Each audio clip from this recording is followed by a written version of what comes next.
Welcome back to Exquisitely Aligned, where we know the answers are on the inside. Oftentimes people think it's a Google search, but transformation is not that at all. Here I help you leave the one-size-fits-all world, which is begging us to conform, so that you can live your one-of-a-kind life, making an even bigger impact and living life on your terms, where you become exactly what you see missing in the world today.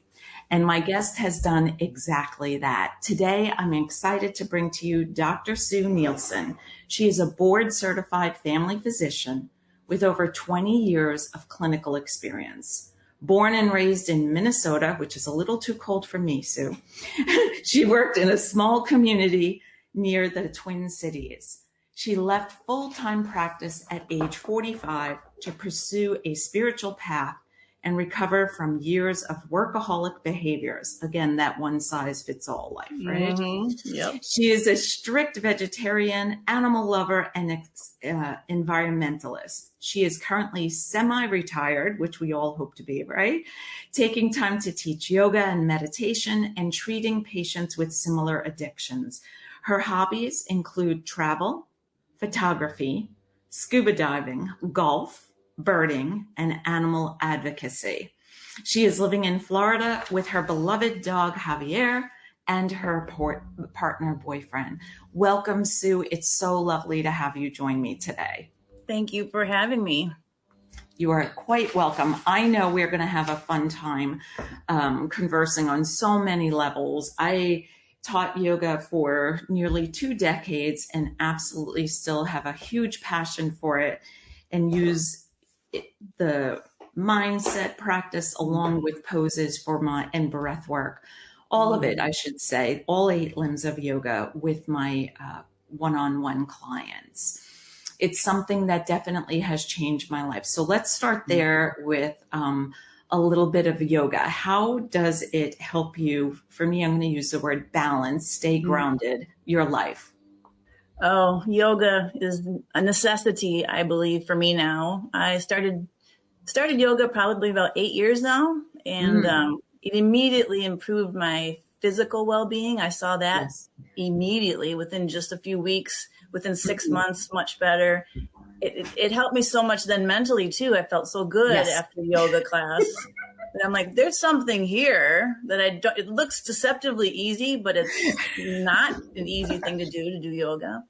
And so then I decided to get trained as a yoga instructor myself. And I went to Bali for a month and did yoga training and came back and started teaching. And it was, I think it's the kind of a fork in the road in my life, actually. It was what finally made me realize how to take good care of myself. Perfect. Yes. What I always loved was when a student was gone for a bit, and they would come back and I would say, "Oh, welcome back. It's so good to see you." And they'd say, "My body and my mind need it," like I just thought life was just so easy. And then they realized. So, but yes, I absolutely love yoga and what it does on so many levels. But today we're not speaking of that. I'm sure it'll come up with certain energy centers as we speak. Yeah. But I wanted to ask you, let's see. Oh, I don't have the right questions in front of me. So I know you're a family doctor. Let's start there. I printed the wrong page. That's always lovely, isn't it? Accidents do happen sometimes. So I wanted to ask you, how did you become a doctor? I'm married to a family doc. Okay. And I did not know him prior to college, prior to medical school, prior to residency. I met him when he was full-fledged in practice for a bit. But I always wonder, because I am not a traditional medicine person. I prefer traditional Chinese medicine, TCM. But how did you feel that calling? What happens? I would not call it a calling. Okay. Because it was something that I saw as a significant challenge. I've always been seeking challenge my whole life. And Yeah. what's the biggest challenge academically, right? Mm-hmm. Is go to medical school. I was going to go and then I decided not to. And then I worked for a little while and I said, just working isn't going to do it for me. I need more education. I need more something. And I wasn't feeling challenged at work at all. And so I Mm-hmm. took the leap and went back to medical school after actually graduating college 3 years. And so Mm-hmm. it was fueled by the need for challenge, but also, as I say in my book, safety, security, stability. You know, Mm-hmm. you knew if you went to medical school, you knew you were going to be a doctor, you knew you'd get a job, you knew you'd get paid well, you knew you'd be Mm-hmm. secure and stable. So it was kind of a choice that made sense at the time. When I was 26 years old, I was Mm-hmm. very, very unclear about what I wanted out of life and felt very unstable as well. So this was going to Mm-hmm. provide me the path to that stability. Yeah. I'm smiling because I have a son in college now and a daughter getting ready next year. And it's so true. I think that in our American education system, we don't give enough information to the child, or in my opinion. Like I said, one size fits all. I Right. think we're asked to look outside of ourselves for Yes. how to be, what's important, Mm-hmm. that Instagram ready life versus what we really truly want in our soul level desires. Right. I'm sorry, our soul level truths, our heartfelt desires, and using our gifts and talents. And recently, through my one-on-one work, we are now offering college career and chocolate croissants to help fill that void, because it is very difficult. You're saying at age 26, what about at age 16, 17, 18? Picking a college is not about where will I enjoy living. Right. It's what is my calling? Where will I be able to use my gifts and my talents? It's I think in other countries, they're prepared more because they have opportunities to look at careers. But let me ask you a question, because I wrote down two of the S words. I missed the last one. You said safety, security, and what was the last one? Stability. Oh, of course. How could I? Well, Yes. I thought that it was a good job to have. You're helping people. You're making a difference. I had the idea of what a doctor was. I thought, well, that sounds like a pretty good job for me. Mm-hmm. Yeah. Not really understanding what I was getting into. I didn't have any mentors. I didn't have anybody Mm-hmm. to help guide me. I had a friend who was in medical school, gave me an idea of what I was getting into, but Yeah. I didn't have any idea what I was getting into. And that's a great point. Mentors can really help change, or shadowing. I think it's Mm-hmm. always great for a student or a young person, whether we're in college, high school, whatever, to shadow and talk with somebody who is, Mark's done many in the almost 24 years of marriage in a couple weeks or a week. Um, Mentoring neighbors, kids, friends of friends, colleagues, what is it truly like to be a doctor? And, Mm-hmm. I don't think what I, being an outsider, Right. what I think people don't realize is the role of health insurance and how it, I'm going to say, in my opinion, dictates how, Interferes. yes, how a doctor gets to practice as far as timing. I remember that being difficult for Mark, like, trying to, it's not a meat market where you're next, but it can feel like that for the physician, especially one who has a big heart, like I think you have, Mark definitely has, Yeah. and wants to really get to the bottom of the problem and knows there are multiple layers, like an Yeah. onion peeling back, Yeah. and really getting to see what is going on there. So I'm glad you said that. I have a question for you. I find that um, in my more than 2 decades of doing transformational work, I call it my 3 A's. I believe that as a child, we are seeking attention. You see a Mm-hmm. little 3-year-old having a temper tantrum, or they're putting on a dance party, right? So you have two different ways they know they can get attention, Right. because they're young, right? And then we go to, let's say we're moving up the chakras, the energy centers, and we're going to high school. And now we're looking for approval from our peers. Mm-hmm. And that is very natural at that given state in time. Yep. And then there's acknowledgement.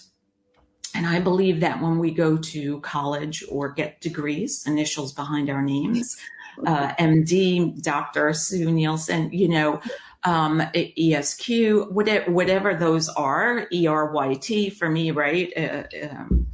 Having taught over 1,000 hours of yoga, but I call that acknowledgement. And those are outside approvals. Yes. They don't fill, in my opinion. I've had clients come to me who are extremely successful in their careers, lots of money, etc. Things if they wanted the luxuries of life, but what they felt they was missing was this empty hole. And so, had you ever felt that as you were building your your wealth of information, your degrees, and I know you have continuing ed. So I'm not just talking about medical school. I'm talking on and on and on. And I would add another A would be achievement, Yes. so, so Right. I was constantly trying to achieve and overachieve and be the best. Yeah. And so, how do I say this? It's just going to medical school was very challenging, and it was all about, sadly, trying to be one of the best students and be really, I wanted to learn a lot to be a good physician, so the motivation was pure, I still think, but I also wanted to be at the top of my class. I wanted to get that recognition so that I could get into a good residency. Sure. And that just continued on. I mean, I was very successful in my residency. Once I got to practice, very successful. My practice closed very quickly because I was very popular. When you say closed, I'm going to just add in, I know what that means, but not that it closed, shut down, but that it closed. She was no longer able to take more new patients. Go ahead. Right. Sorry. Yeah, patients would get to me if they had babies. The babies could come to me, or if they could refer family members in. But it was kind of like they had a club, and then it was only a few people could get in. And it's not common really for people to get a panel of patients that quickly. But I attracted a lot of really cool patients and a lot of families, and I got my ego got a lot of pleasure from being good at what I did, having patients really appreciate me, having staff appreciate me. I got a lot of ego feeding from that, but my soul, it was slowly dying on the vine, even though I was achieving everything I'd set out to do. You know? And I think let's hang there for just a second. So I'm going to see if I can repeat, or do you remember exactly what you said or the gist? Because that's a very important sentence. Yeah, that I was achieving everything I had set out to do on high levels, making tons of money, had all the degrees, the recognition, everything I could possibly have asked for, but I was living a life without a soul, and I was dying on the vine, is what I said. Yeah. Go ahead. I'm just saying it took me a long time to figure that out. I just thought there was something wrong with me. You have everything you've ever asked for, and why aren't you happy? Right. So I think very difficult. Yeah.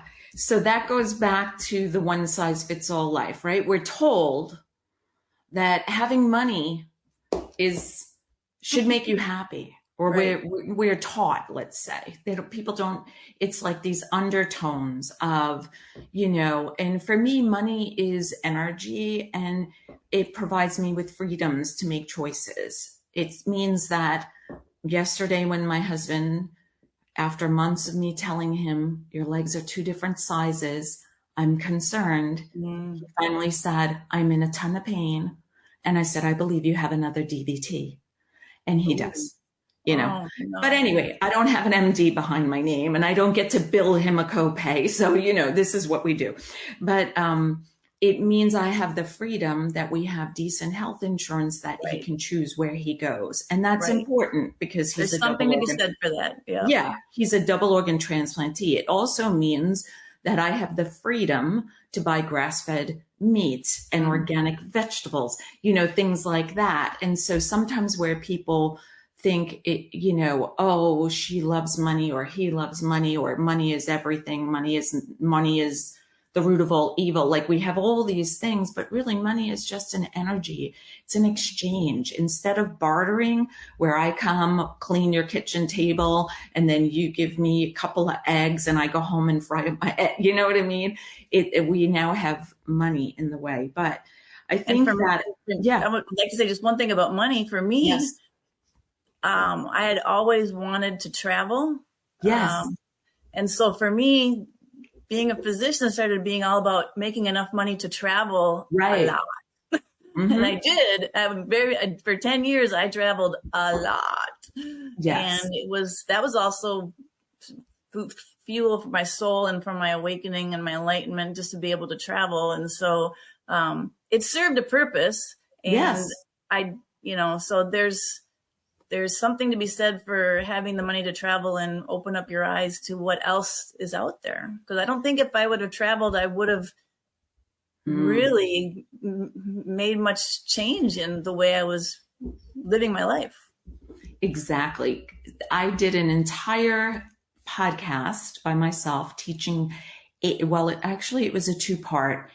And there is a blog as well. It's been published in several magazines. So if you're interested, not you, Sue, but the listeners, well, you all as well, Sue. That sounded terrible. That's not what I meant. I'm not asking you to go read it, but the 8 benefits of travel. And there's probably more like 25, but I just wanted to keep it, under 1,000 words for 2 different magazines that asked me to write for them. And it's in the series of The Art of Creating Beauty, and it's called Through Travel. But Cool. travel enlightens us in so many ways, being able to connect with people, which I know you have a big heart and you're a connector with the animals and with humans and with the Mhm. environment. And travel also opens us up to a heightened sense of energies, because when we're on the roads that we are on, we know our way. We could almost drive Mhm. with our eyes closed. But Mhm. all of a sudden, you're in a new city. I was in Marrakesh, Morocco, and um, barely anybody speaks English. So Mhm. all the road signs are in Arabic. So they're symbols that I can't make heads or tails. They all look beautiful. But when I turn streets down in the market looking for the restaurant, it was very difficult. They also speak French, which I don't speak. My husband was not on this trip with me.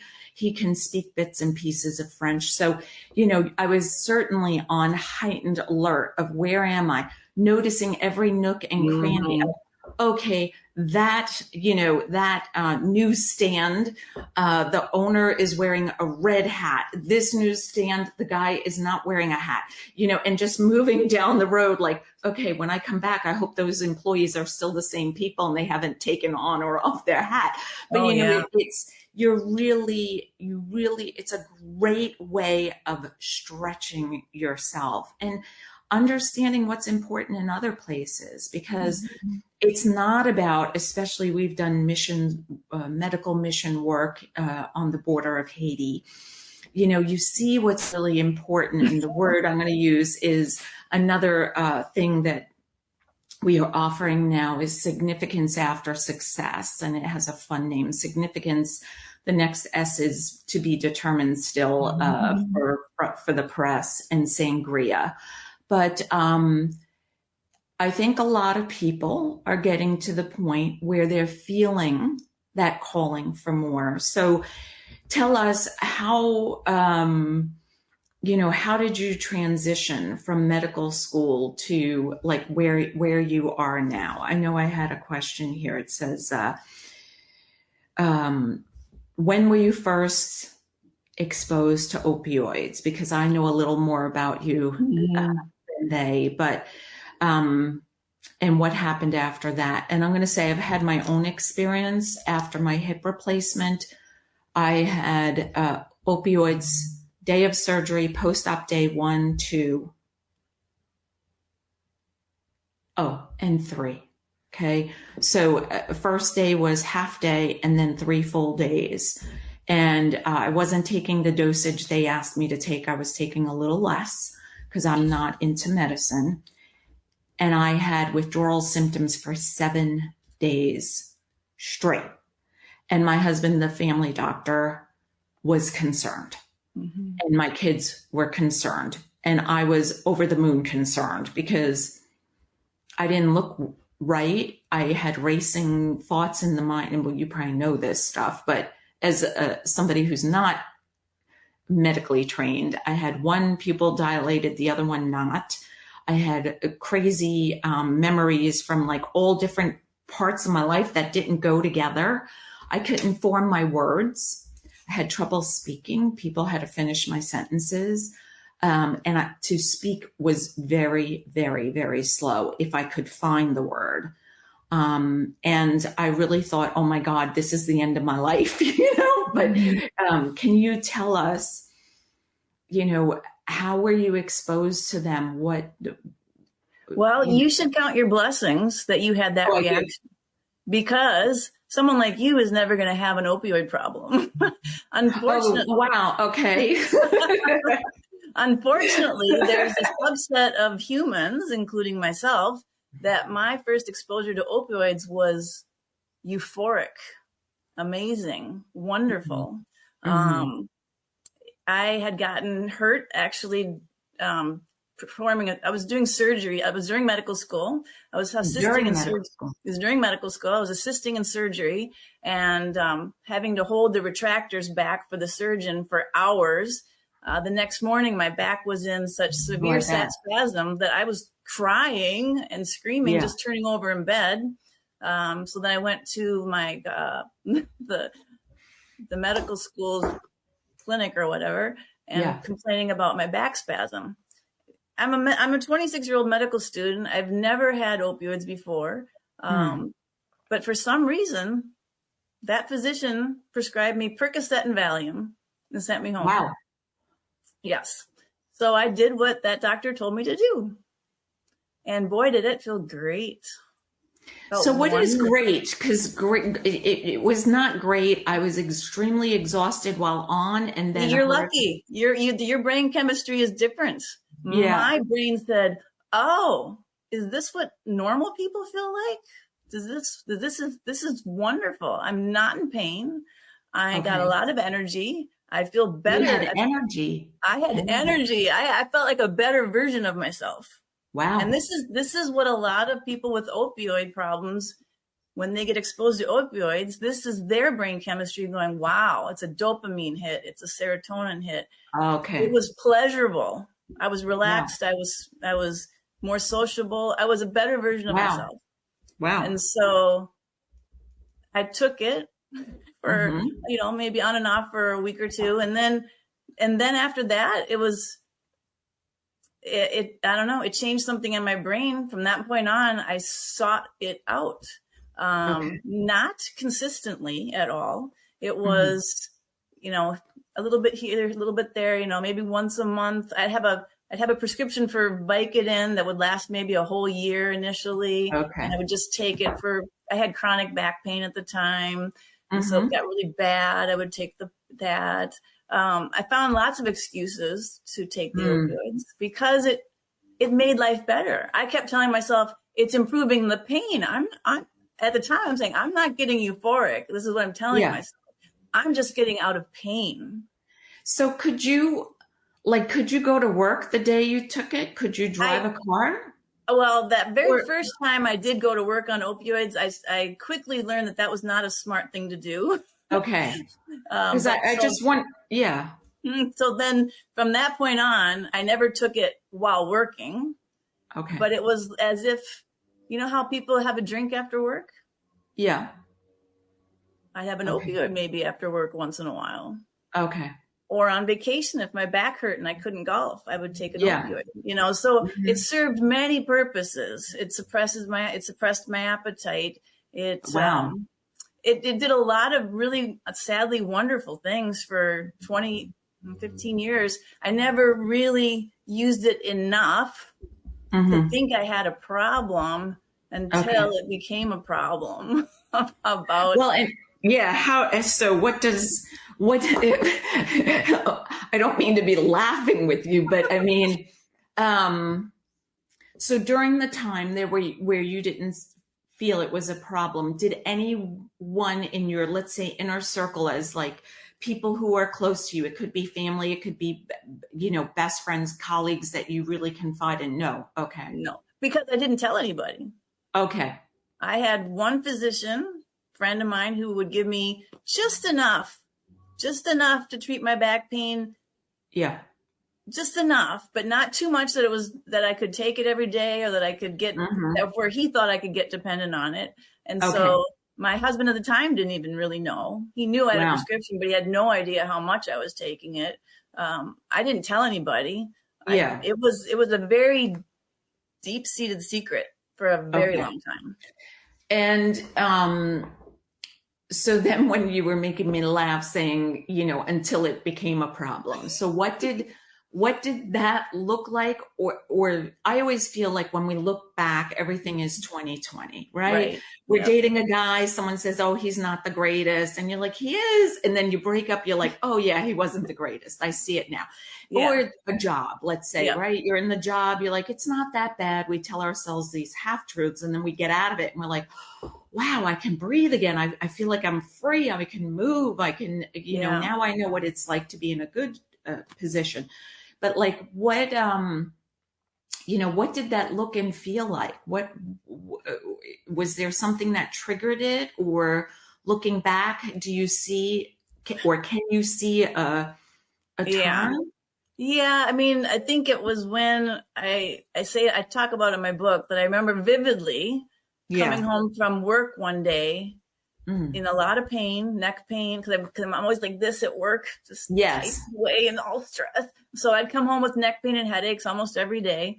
And so I'd try to take a hot tub, or, relax or Yeah. exercise or do anything else, Advil, whatever. Um, Hmm.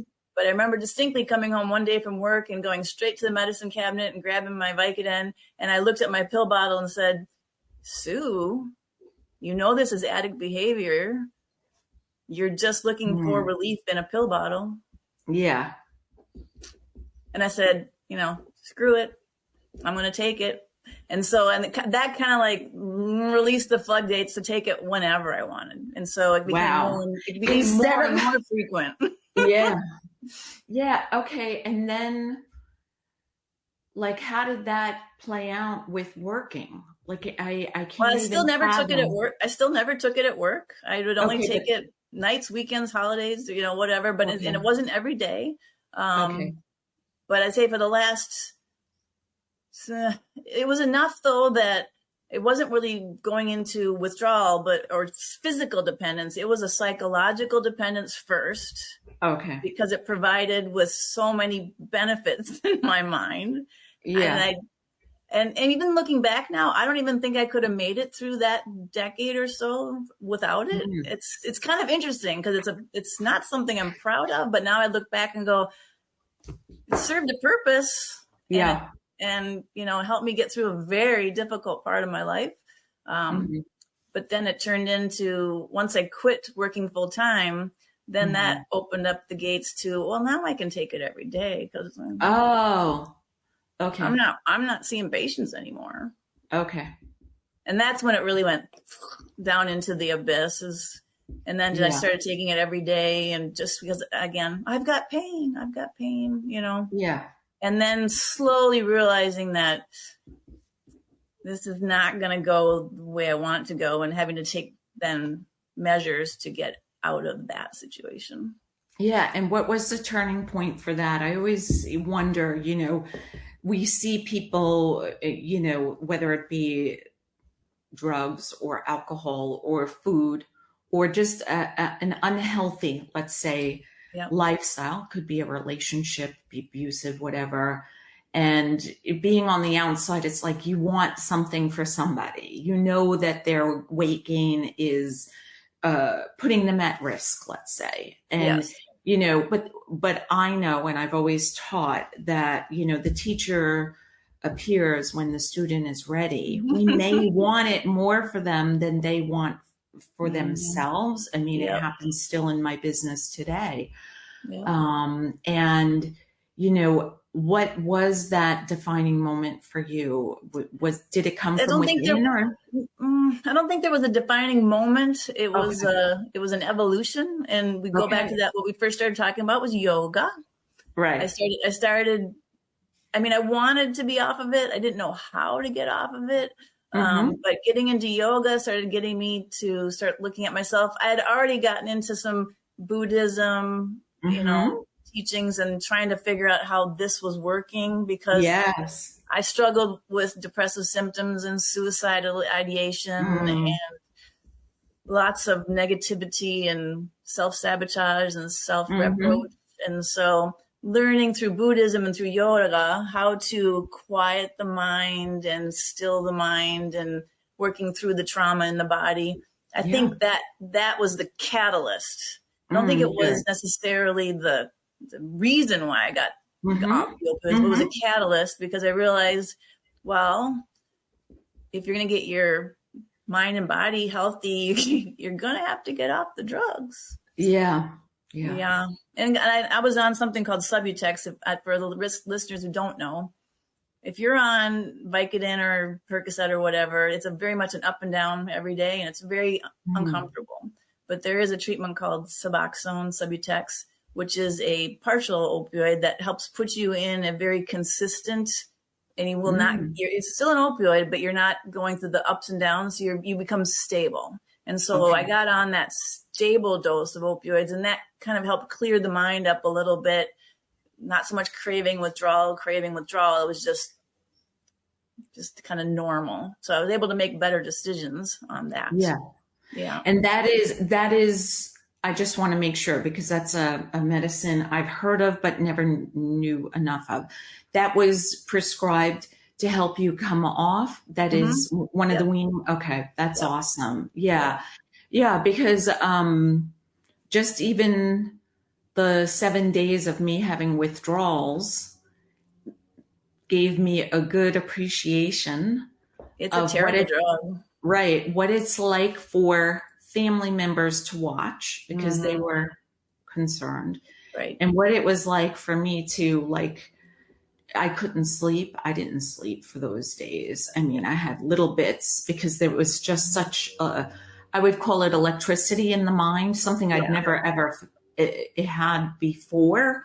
And even when I was in college worrying about whatever test or paper or whatever project I had, this was like, I don't know, a millionfold. It was something I had never experienced, but it's So you can understand then the oh, people who get dependent, yes. either by accident from a Yeah. surgery or from like mine was a slow moving accident Yeah. over a period of 15, 20 years. But Yeah. you can understand that when you're that uncomfortable and you know that if you just take more of Mm-hmm. what all those symptoms go away. Yeah. So you can understand how people who get dependent on these medications have a very hard time coming off because it Mm-hmm. is so painful and so horrible, and there's no support and there's no good treatments. Correct. Traditional medicine is terrible when it comes to helping people get better, Yes. and even worse, helping physicians get better. If Yeah. I would have told anybody in the medical field that I was struggling with this, it would have been devastating. Right. And that is, oftentimes what comes up on this show is vulnerable, not oftentimes, but a third of third of the episodes, we talk about being vulnerable and being able to raise our hand and say, I need help. We had Deborah Wondercheck here who, at 10, she had her cello on her back and her luggage in her hand. Mom was moving the youngest of the four of seven children. Three were away at college. out in the middle of the night, and it was kind of like an underground railroad, if you will, to escape a volatile marriage. Her husband, who unfortunately was a wonderful man, but things went wrong for him at that time. And, it was amazing to me how this woman back then, we're talking a while back, was able to be vulnerable enough to tell people, I need help. I got to get these 4 kids. And women came out, and it was all women, came out and supported her and taught her how to hide things in the attic so she could, for 6 months, start stockpiling what she needed for this breakout of 5 people. And, I think you're bring up a great point. How do you, with all the knowledge that you have, be so transparent and make yourself vulnerable without knowing what none of us want to be judged, whether we're in kindergarten or an adult. We don't want to be judged in a marriage. We don't want to be judged at work. And here you have, a wealth of knowledge, but, it breaks my heart, because if we could be vulnerable and raise our hand and say, would you be able to help me, Dr. Sue, or whoever, you could turn to, what a difference the world would be, right? We still have this, I don't know what the right word is. Walls. Yeah. Yeah. Got walls up. I mean, I was notorious for not asking anybody for any help for anything. I was going to do it all by myself, because nobody had helped me growing up. Nobody helped me going to medical school. Nobody helped me anytime. So it was all on me. So I had some experience with traditional rehab, and I knew that was not going to work. Mm-hmm. That was not going to work. It was going to be too expensive. It was going to be too dangerous. It was going to be, this was not the path I could go down. So I really had to develop my own kind of rehabilitation, if you will, mm-hmm. Which involved yoga, as we talked about, some Buddhism, meditation. And then I found some information on a podcast, luckily. Mm-hmm. Tommy Rosen and Dr. Gabor Mate. And Dr. Gabor Mate is a psychiatrist out of Vancouver who's been treating people with addiction for many, many years, has written many good books. He's taught me everything I know, or everything I needed to know about addiction and how to possibly recover. Yeah. And he talked about ibogaine, and I'm like, ibogaine? What's ibogaine? Mm-hmm. And so, of course, Google, what is ibogaine? And so this was 2017, 2018. Yeah. So I'm like, oh, ibogaine. It's a psychedelic that actually interrupts opioid dependence, and helps rewire the brain and helps prevent relapse. And it's not necessarily the most safest psychedelic out there, but I realized that there was treatment centers all over Mexico that have been treating people for a decade already. Wow. It's got a very long storied history out of Gabon, West Africa, and they use it for spiritual transformation out of West Africa.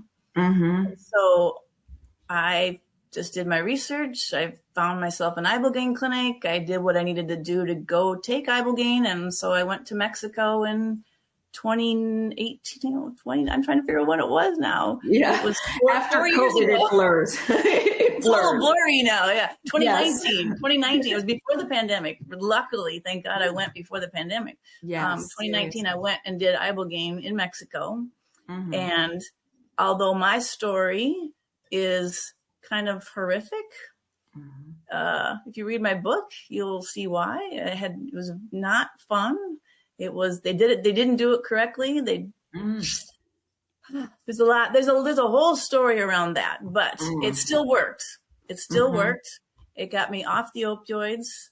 I have not touched them in 4+ years. I have no cravings. And so because of that experience, I kind of thought beforehand, if I can take ibogaine and free myself from this terrible problem, I'm going to write a book about it and tell everybody. Because if a doctor that knows how not to get dependent on opioids gets dependent on opioids, then anybody can.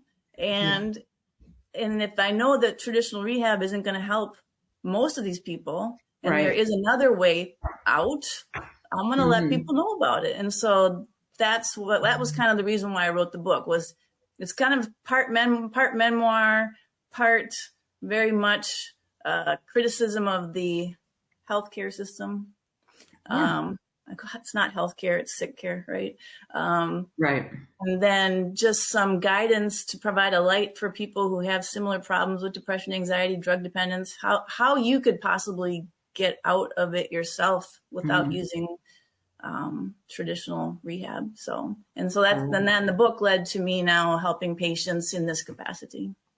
and that's what we love celebrating here with Exquisitely Aligned. With, it's about the journey, but more so where we allow ourselves to go with it. Because I like to say we get two invitations, and there's probably more, and you might be able to give me more of them, Sue. But first would be frightened, and we can then become enlightened. And that happens in health, wealth, and relationships, like when Mark lost his kidney and liver failure. It was extremely frightening having a 2-year old that we just adopted and a kindergartner. Well, she was 6.5 months, but now 2. And me being a young mom going, wait, what? But we are able to allow these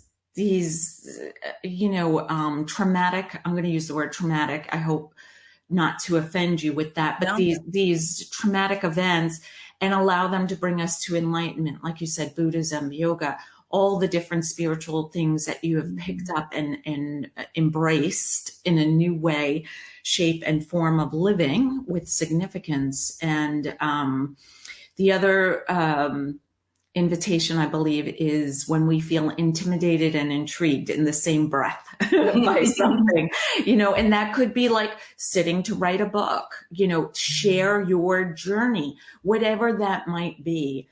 And so, Sue, I'm so happy. I'd love for you to, if you don't mind, show and tell us the title of the book, please, in your voice instead of me doing it. Yes.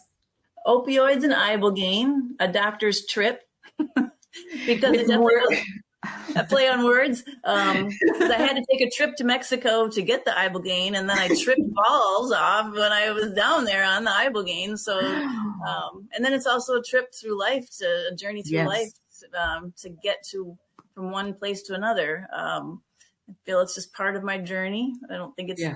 the end of my journey, but least I feel like now when I practice medicine, it has more of a soul because I'm Yes. helping patients that are in the same situation I was, where Right. they're just trying to figure out a way to get off these very difficult medications, not just opioids, but stimulants, benzos, Yeah. antidepressants, anti-anxiety medications, whatever the case may be. Mhm.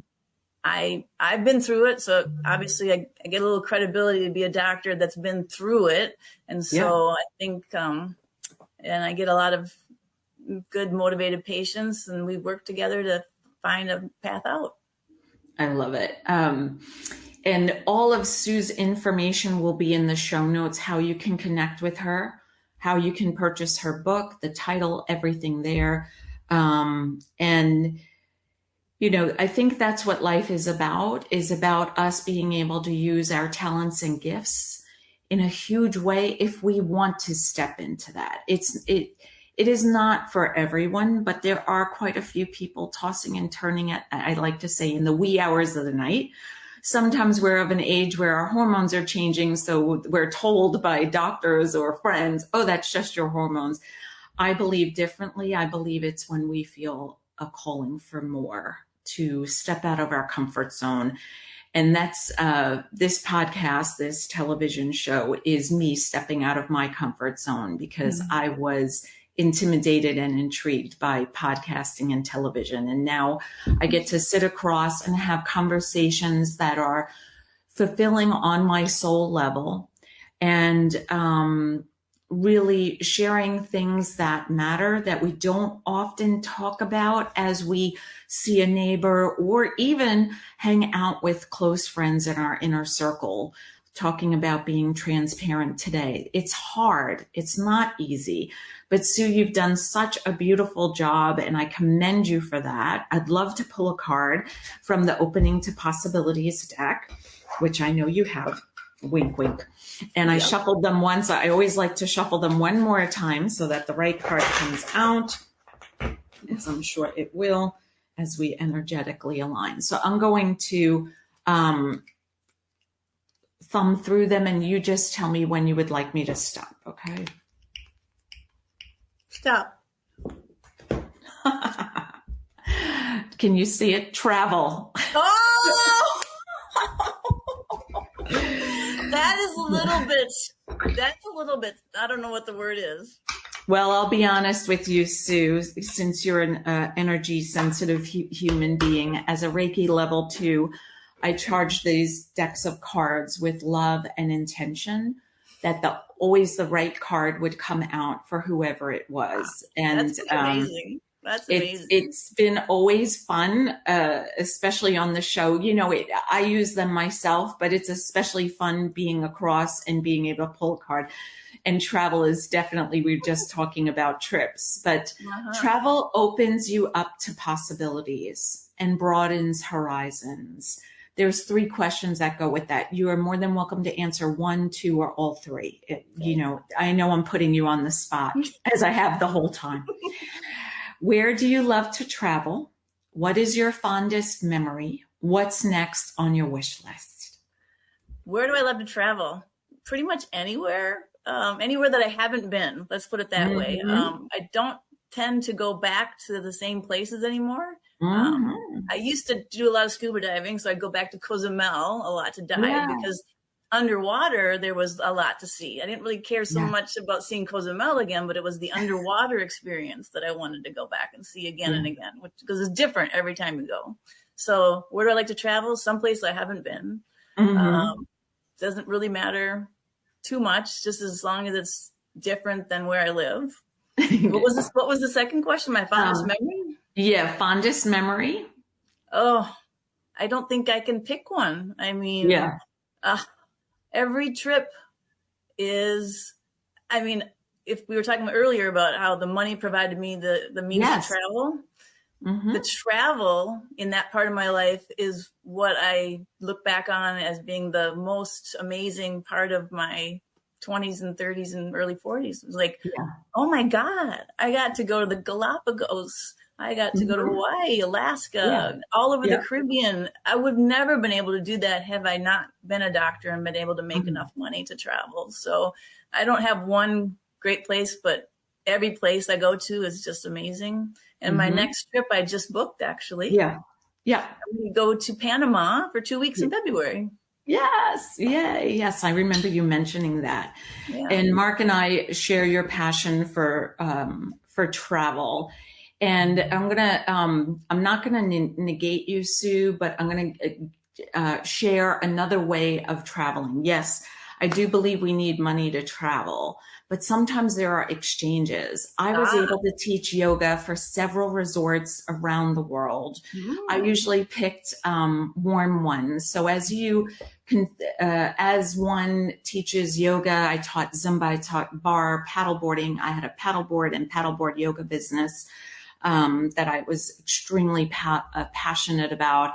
And I got to teach in Costa Rica a couple of times. Well, the trips I remember, Costa Rica, Jamaica a few times at different resorts, Mexico a ton of times. We often picked Spanish-speaking countries because I could get the kids out of their Spanish-speaking schools as a learning vacation, because oftentimes I would travel during the school year as well as during the summer. But there are ways when I believe when we're in alignment, like doing medical mission trips, because you could do that. You could do yoga teacher and so forth. So I highly encourage everyone to travel. I gave my kids the travel bug, and now we're fingers crossed that our son goes ahead and works in the airline industry, because that's his dream, so that mom and dad may get some free flights. No, we'll find out. But travel is definitely, and thank you for sharing your personal trip, your journey. of opioids and healing, and how you're paying it forward in an amazing multiple different ways, along with your passion for animals and the environment. I know you're a connector. I know you have messages to bring forth, and I know how important travel is to somebody who is here to serve us with brilliant minded, motivating messages. Inspirational is popping. There's a lot of words, so I'll stop there, but you know what I'm saying. Yeah. And so, Sue, it's been such a great joy sharing the mic with you. And really, I want to thank you from the bottom of my heart for you going through the journey and making it through to enlightenment and being able to help others find their way when we live in a world that doesn't always allow us to be so transparent and vulnerable, and we feel possibly judged. And so what the work you're doing is definitely exquisite, and for that I commend you. Thank you. And all of her information will be below in the show notes, so please reach out and connect her. You will enjoy reading her book and learning more about her. And I'd love to invite you to Purpose, Possibilities, and Prosecco. We have been having so much fun, and the other one is Significance and Sangria. If you're looking for more significance and purpose in your life, we'd love to help you with a 2-hour transformative session. Till next time, be exquisite.